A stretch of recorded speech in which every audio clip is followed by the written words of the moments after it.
Hello, you're welcome to Daily Meditations. Join me as we pray.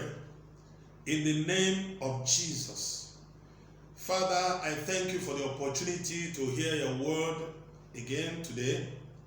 I pray that the understanding of your word be granted us and to as many as have you me now. In Jesus' mighty name I have prayed. Amen. For today, we will examine the topic, the prophet and the prophet's reward.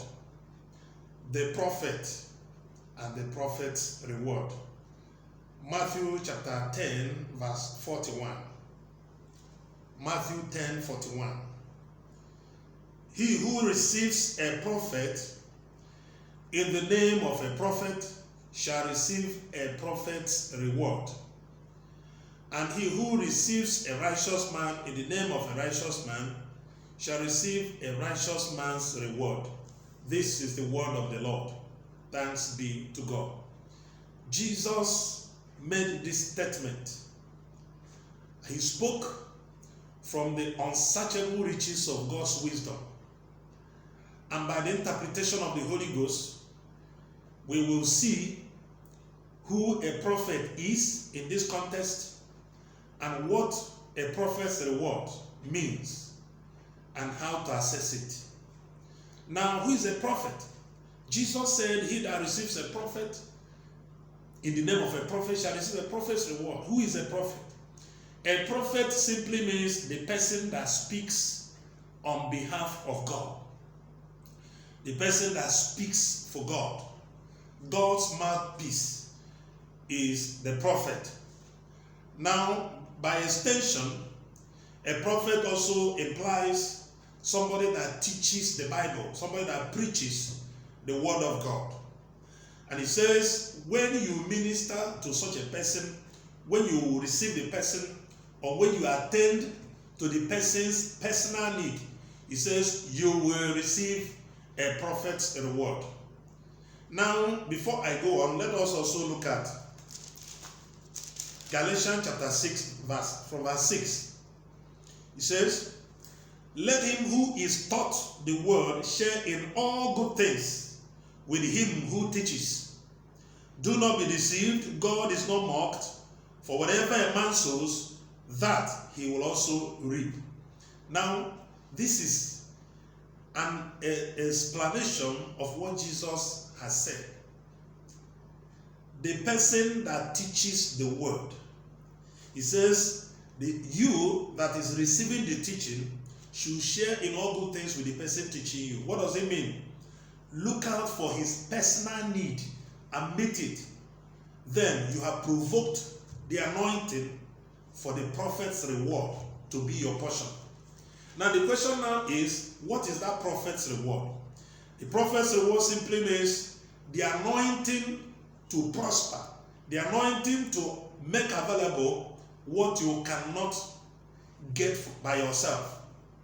For instance, somebody that is in need of money, and you see a prophet that has a particular need, financial need, and from that little you have, you meet that need. You provoke the anointing that will bring financial favor to you. And that's prophet's reward. For instance, you will remember that woman of Zarephath that met the need of prophet Elijah. Elijah was hungry and needed somebody that would sustain him for some time as God directed him.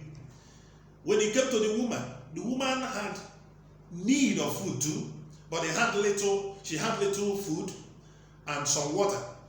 But from that little, by the command and instruction and direction of the man of God, she made some food for the man of God before making for herself. And by that, the word of God came to pass that the cruse of oil will not finish and the little flour will not finish until God visited the land. And it became so. It came to pass. The woman received a prophet's reward.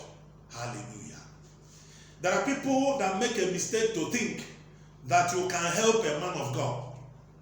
When you give money to the person that blesses your life through Bible teaching and prayers, and when you give the person money, you are not helping him. You can't help a servant of God. Rather, when you meet the need of the servant of God, God uses him to help you. Anybody that gives to a man of God is helping himself. When you see a man of God, you buy a recharge card, or you even buy a car or some clothes to him, for him. You are not helping him, rather, you are helping yourself. Because by meeting his need, you are provoking the anointing that will give you a prophet's reward. Hallelujah. That's what Jesus meant here. He that receives a prophet, he that ministers a prophet, he that gives a prophet. And I have explained that prophet doesn't just mean the person that sees vision or the person that thus says the Lord and things like that. They are prophets, but the totality of what Jesus is teaching is whoever that God uses to bless your life spiritually, by teaching you the word, by giving you counseling, direction by the wisdom of God, ministering to you, guiding you as a spiritual father or as a shepherd. When you meet his need, you have helped yourself, because you will receive a prophet's reward. The anointing for untold prosperity will be provoked on your behalf. And when trouble comes, God himself will stand up for you. It also applies what the Bible says in Psalm 41 verse 1. It says, in time of trouble, God will deliver you. That's a prophet's reward. He releases an anointing to give you what you cannot get ordinarily. That's why in that Galatians chapter 6 verse 7, he said, do not be deceived. Whatever a man sows, he will reap. Talking about sowing into the life of the prophet, into the life of your pastor, into the life of the teacher of the word of God, into the life of the person that prays for you. When you meet his need, the anointing of God is released, and you begin to see the hand of God moving on your behalf. I pray for you today that God will direct you to meet the needs of the people that God has been using to bless your life, so that the prophet's reward will be your portion. In Jesus' mighty name we have prayed. Amen. Eternal Father, I thank you because your word is here, and amen. Thank you for what you have unveiled to us. Help us, O God, not to be misdirected by what is happening around us. Rather, may we receive focus so that we know the people you have been using to bless our lives and to meet their need, in order to provoke the anointing that will get us the prophet's reward. In Jesus' mighty name I prayed. Amen. Thank you very much. Remain blessed.